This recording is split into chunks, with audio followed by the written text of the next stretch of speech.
अगर एक रियासत के अंदर दूसरी रियासत कायम कर दी जाए तो ना ही उसे मुल्क कबूल करता है और ना ही अवाम कबूल करती है, लेकिन इस रबवा का क़याम ही फसाद की जड़ है।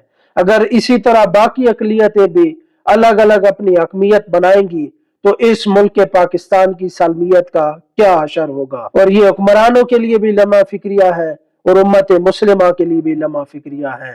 और कादियानियों को गन्ना पहुंचाना, उनको गन्ना बेचना और उनसे चीनी खरीदना और उनकी शाहताज शुगर मिल के अंदर इन्वेस्टमेंट करना भी हराम है।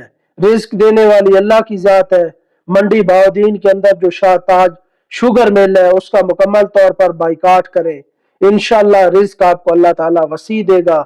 लेकिन खत्म नबूवत के गद्दारों को, खत्म नबूवत के मुनकरों को कभी भी आपने माली जिस्मानी तौर पर सपोर्ट नहीं करना। इंशाअल्लाह अल्लाह ताला इसके बदले आपको वसी रिस्क अता फरमाए। कदम मजबूत रखना ए खत्म नबूवत के परवानों, तुम्हारे दम से ही कादियानियों पर ज़वाल आएगा इंशाअल्लाह। ताजदार खत्म नबूवत जिंदाबाद जिंदाबाद जिंदाबाद।